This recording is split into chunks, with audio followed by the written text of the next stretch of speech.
Hi everyone, this is Joe Socci and welcome to my art studio. Today we're going to do some calligraphy, specifically the Old English Gothic alphabet. This alphabet has many names, but this is the one we're going to learn today. And the example is right in front of us. And soon I'm going to discuss everything there is to know about the proportions and the pen angle, and then we're going to start writing. So, see you soon. Okay, then let's begin by analyzing the page that you're going to be writing on. The first line that you have, if you look at the chart here, you're going to notice two squares, and they represent the instrument, the width of the instrument you're using. So it takes 2 nibs for the top, 5 for the middle, and 2 for the bottom. The pen angle that you're holding your pen at should be at a 30-degree angle to your horizontal lines.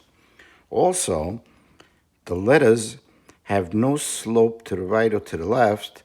They're at a 90 degrees to your writing line again. Very regimental. Okay, next we're going to talk about some of the family groups of the letters. We can break down the alphabet into 3 family groups.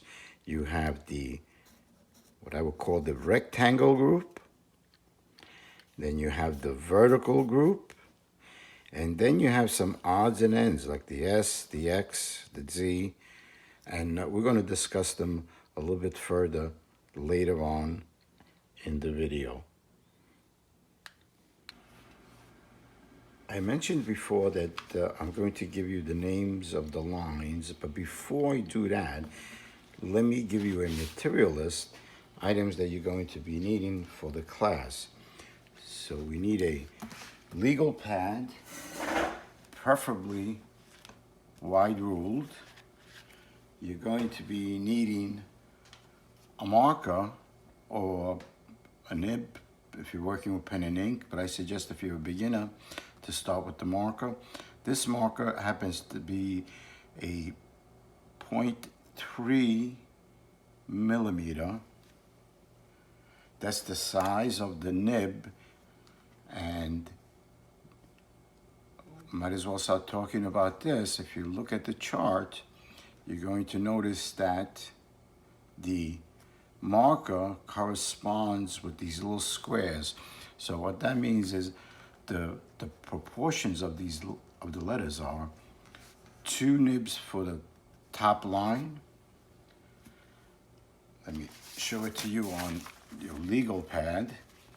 So it's 2 nibs for the top, 5 nibs for 1, 2, 3, 4, 5 for the midsection, and another 2 nibs for the bottom. Now you're going to notice that on your legal pad, the top 2 squares don't really come exactly to the line, but for our purposes right now, it's going to have to do.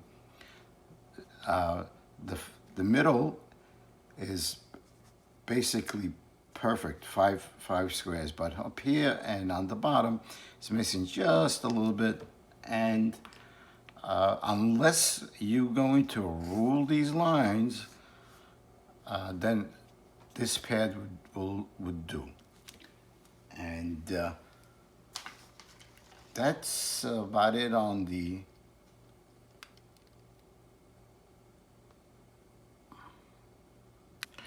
I did forget to mention that we need a plastic sheet to cover your guidelines, that when you use those guidelines, you don't want the ink to transfer, to leak through the next page. So this is just a protection sheet. And the lines here, this is just a notepad turned at 90 degrees to your writing line, and you have yourself your guidelines. Okay, next. As promised, I have to give you the name of these lines because soon we're going to start writing and you'll know exactly what I'm talking about. So you have your first line on your legal pad is the ascender line. You come down to the next line is your waistline. Third line is your branching line. Your fourth line down is your writing line, and the fifth line down is your descender line. Just want a little note that if you're doing one sentence, fine, but eventually you're going to write more than one sentence, and this descender line also becomes the ascender line for your next completed line. Your basic shape of this alphabet is a rectangle, or almost a rectangle, a little bit on the distorted side. If you can learn to do this O, this basic shape or rectangle, you can do a good 90% of this letter. So we have the rectangle, and then we have a vertical, or we have a combination of a vertical and a rectangle. This shape is repeated over and over again. Soon I'm going to show you how to do this all stroke by stroke, and then we'll go on to the other letters. Okay, we talked about this basic shape that's repeated over and over again. We're just starting off. You're going to notice that in my work, I always start off by checking my pen angle, which you should do also. So we start with one that's at 30 degrees. Second stroke, come back, third stroke, fourth stroke, and then you have your finish stroke. What's important here though is to note that you don't start right on your waistline and you don't end up on your writing line with this downstroke. You start about halfway, about a half nib down below your waistline, and you don't end up on the writing line, you end up about halfway above it. And when you come back for that second stroke, you join at the intersection. It's very important. And the width of the counter space is roughly about a nib, maybe a quarter, could be a little less than I have there. Okay, otherwise your pen, your letters are going to be much, much too wide. Okay, all right.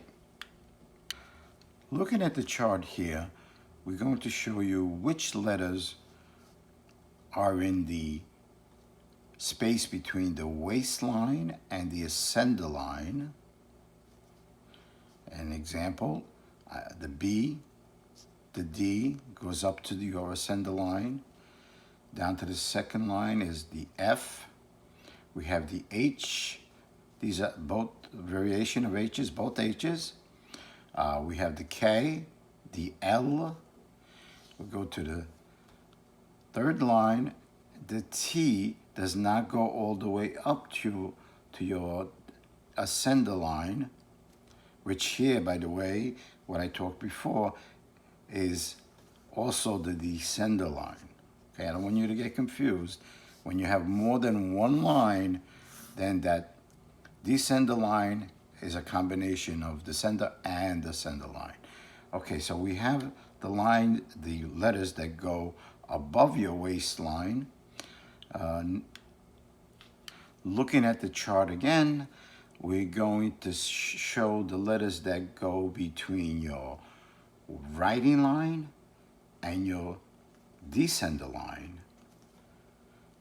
And some of them go all the way down to the descender, some of them don't. For example, the G here. That G is about about 3/4 of a nib to the descender line. It's not all the way down. We go next to the H. This particular H, this loop here is about again, a nib below your writing line. Does not go all the way down to your descender. Okay, we have the J. That's a little bit longer than the H, maybe about a half a nib to the descender line. We go to the third line, we have the P. P touches that descender line, and so does the Q.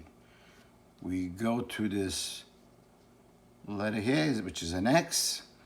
This left section of the X goes below your writing line and does not go all the way to your descender line. It's about 3/4 of a nib lower than your writing line. And finally, we have this Y. The Y does not go all the way down.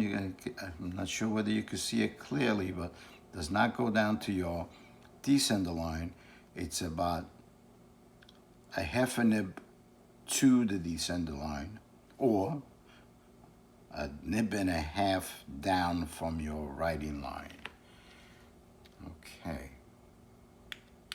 Let's look at the cross strokes, or these odd strokes on some of the letters. If you're going to do this particular A, you're going to notice that this is your branching line that I have dotted down here.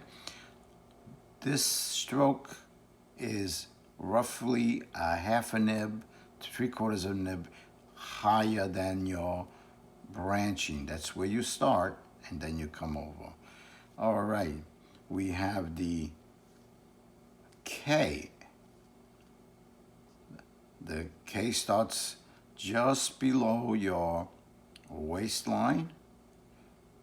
Actually, if you put your nib on 30 degrees, you're touching the vertical, and where the pen falls at a 30, that's where you start.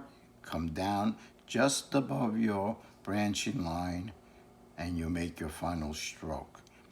Okay, this cross stroke on the F, I skipped this. It's below your waistline, not above. It's right on that waistline, but below it. And then we have another cross stroke on the T, same thing as the F, just below your waistline. Okay, on the X, this cross stroke here is below your 2 nib mark. It's not on the branching line. It's about 2 nibs down from your waistline. Okay, let's take a look at some of these. They really don't match up with any of the letters. The odds and ends, I call. If you look at the S, again, you start right below your waistline. You loop around, come down. This third stroke actually is started about 2 nibs below your waistline. And you come down. Again, I want you to note that you don't come all the way down with these downstrokes. You're about a half a nib above your writing line. It's very crucial, otherwise your letters are going to be distorted. Okay, and the other one is the X. You start again right underneath the waistline, come down about a nib, bring this down. here on the X, you still stop about that half a nib above your writing line, but then you just swoop down. Okay, we're going to be demonstrating them in a few minutes. Okay, students, it's time to start writing. Enough with the talking and explanation. So let's start with that basic O, which is going to be repeated over and over again. And I think if you concentrate on this O, you're going to find that the rest of the alphabet is so much easier because everything is basically based on it. Okay, so you have your notepad, you have your guide sheet and protector sheet, and you have your 3mm nib. All right, here we go. We start with the O. Here's my waistline. Just below it, don't go all the way down. We start we'll go with the second stroke. And I'm doing this stroke by stroke, by the way, that way you can see the progression. All right, we'll start again. 1, 2, come down, there's 3, and let's do it again. 1, 2, 3, 4. Make sure that you have that 30-degree pen angle. And to note that this corner is about a half a nib down. The opposite corner is about a half a nib above your writing line. This corner is about a nib down from your writing line, and this corner is about a nib higher than your writing line. So if you have these corners roughly the same, your O is going to be keyed. And by the way, the inside counter is about a nib and a quarter, a nib and a half. Okay, let's do some other letters based on that rectangle. Start, we have 30 degrees. Come down, I'm going to do the A. Down, down, up, and loop around, okay? Let's do some of the letters that go above, the same shape, except they have an extension. And that'll be say the B. Again, same thing as the other letters. Don't go all the way down. Put your pen right where you started. Come on down and join. Now, as narrow as you can on this counter space, because that's gonna make your letters stand out a little bit. You don't want them all kinds of crazy counter spaces. Okay, let's do the C. Over. Okay, let's do a G.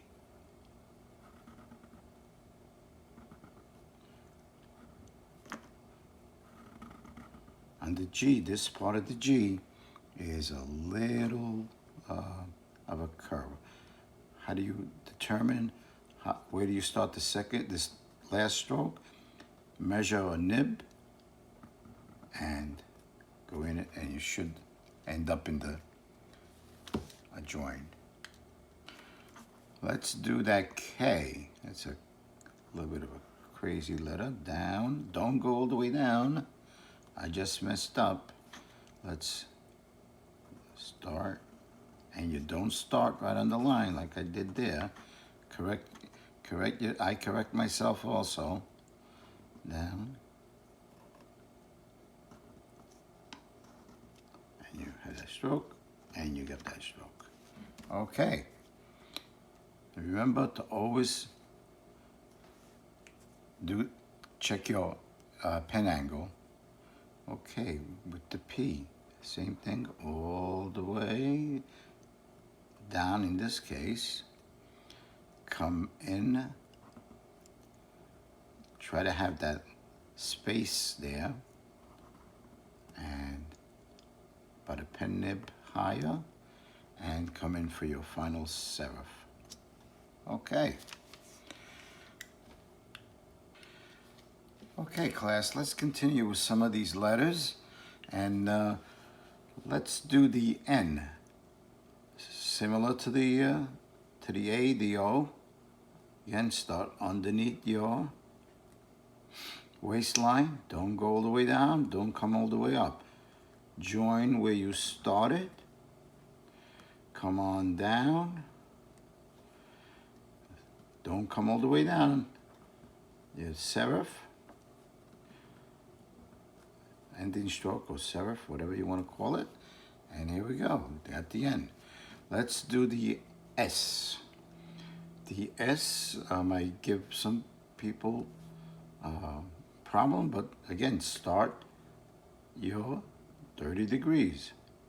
Come on down to your waistline. In the middle, come on down to your, just a little bit above the waistline. Come in, join, and you have your S. On the T goes just a little bit above your waistline. Join with the serif. The cross stroke is just on, or it's below your waistline, but on it. All right, let's do a U. Again, we're not starting all the way up. Second stroke, third stroke, finish it off, and do your little serifs. All right. Here's a not that it's a problem letter, but some students have a little bit of a problem with this. It's an X. Doesn't look like an X to us, but that's what they did. Okay. Come on up. Come on down. And this cross stroke is just above your branching line, okay? All right, let's do this W. Again, we start just about a half a nib below. We finish about a half a nib above your cross stroke. Finish off your cross stroke. Go down where you started, and there's your W. All right, what do we have? By the way, students, you're going to find that these markers don't last forever. They lose their edge. So what I have here is a nail filer type of thing. And every once in a while, you might have to just give it a little bit of an edge. Same thing that you do with a metal nib. Now, that won't last forever, but sharpens it up right away. Till naturally you don't have any ink in it, but here we go. A little bit of a curve on the Y here. Now, how do you determine where do you start the second stroke? Like the G, measure a pen nib, and you're done with that, except for, of course, up on the top with the serif. Okay, so the next letter we're doing is the Z, right underneath your waistline. Right, your waistline. See, I get mixed up with these lines myself. And sometimes I have to write them down. And the cross stroke on the Z, like the X, just above the branching line. Okay, that really completes the odds and ends, the verticals, the letters that go above, below, and